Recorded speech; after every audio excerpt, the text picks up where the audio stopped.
За сайн байцгаана уу та бүхэндээ энэ өглөөний шинэ өглөөний мэндийг хүргэе. За өнөөдрийн маань өглөө ивэл өрөөлтэйгээр гайхалтайгаар эхэлж байгаа гэдэгт итгэлтэй байна.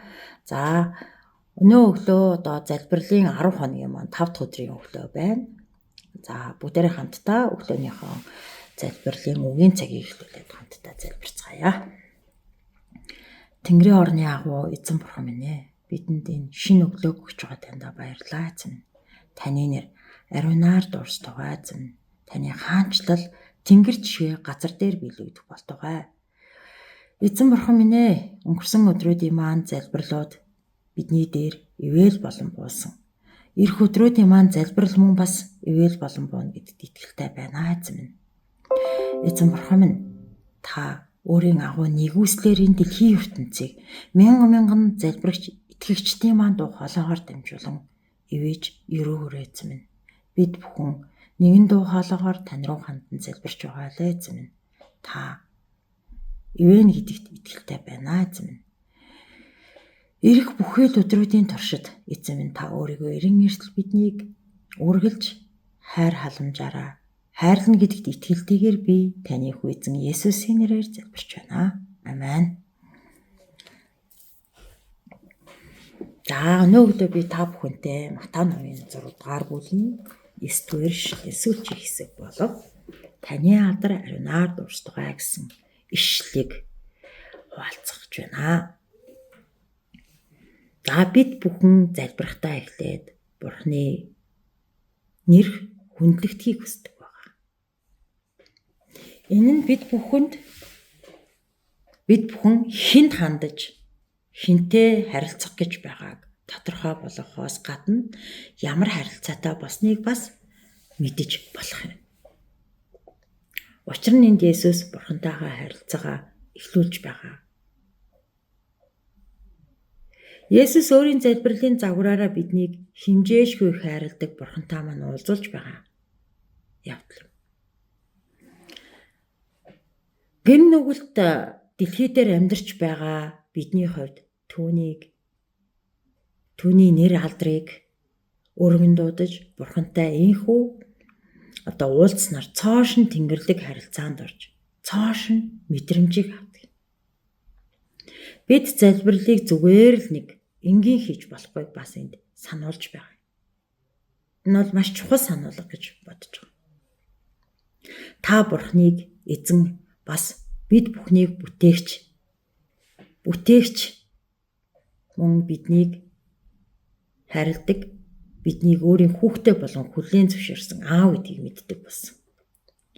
Тэгвэл бидний аавтайгаа харилцах хамгийн гол гүүр бол залбирал.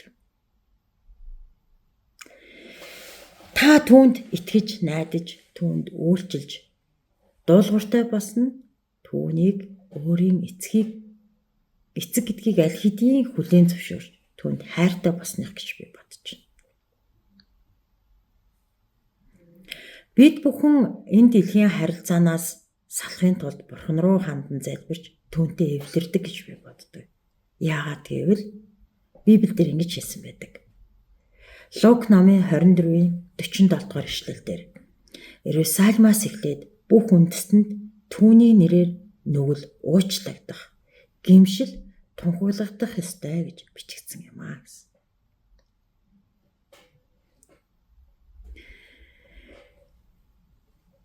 Тэгэхээр зэрэг Есүс ч бас энэ жишээг энэ дэлхий дээр амьдарч байхдаа хүн биеэр байхдаа бидэнд харуулсан гэж би бодож байна. Есүст итгэх итгэлээр дамжуулан бид хүн Бурхныг өөрсдийн эцэг гэж таньж мэдсэн бөгөөд Бурхантай бид нар татнассан.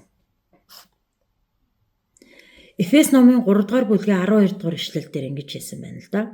Христ дэх итгэлээр бид Бурханд зоригтой бөгөөд баттайгаар очтгоо гэж. Бид Есүсээр дамжуулан Бурхан дээр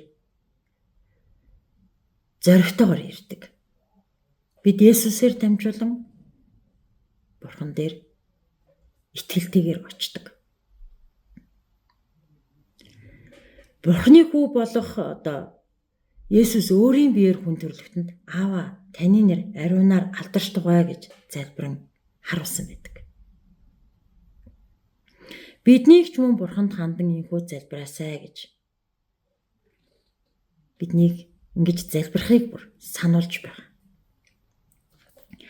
Түүний нэрэнд итгэсэн хүмүүст Бурхан өөрийн хүүхэд байх эрхийг өгсөн байна. Иохан 1-р бүлгийн 12 дугаар ишлэлдэр ингэж хэлсэн байна л да.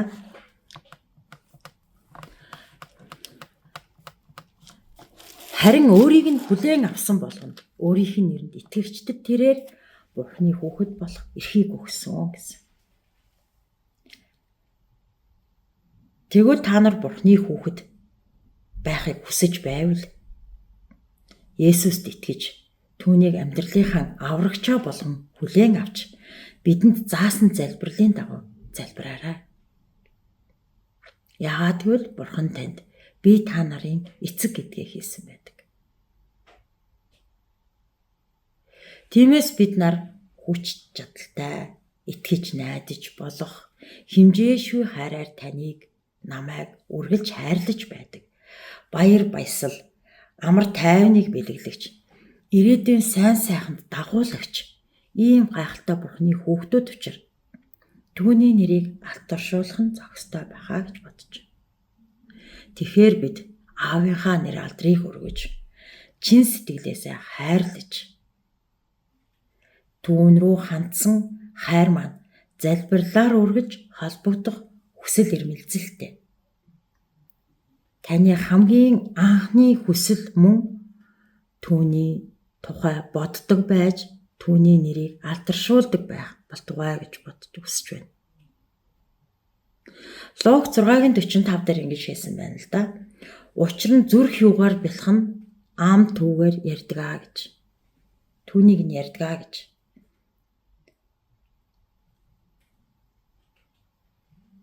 Ийхүү хийсэнчлэн таны зүрхэнд Бурханы хайр ивэл инрэл нөгөөсөл бэлхэн байхыг хүсье. Өглөөний Бурханы үгийг маань таалан сонсон та бүхэнд баярлалаа. Тэг бүгдээрээ хамтдаа залбираад өнөөдрийнхөө үгийн цагийг босгоё. Эзэн минь ээ, бид бүхэн тань руу хандан танд залбирлаа өргөхтэй эзэн минь. Таныг магтан алдаршуулж, таны нэрийг дууддаг байхад бидэнтэй хамт ороо эзэн минь. Эзэн минь ээ, таныг үргэлж дуудаж, цаг ямагт тань руу хандан залбирч, тасралтгүй залбирдаг тийм итгэгч гишүүд байхад бидэнд туслаач эзэн минь. Та залбирлаар дамжуулан бидэнтэй холбогдож эзэн минь, бидний үгийг сонсож бидэн дээр бууж ирдэг гэдэгт би итгэж байна эзэн минь.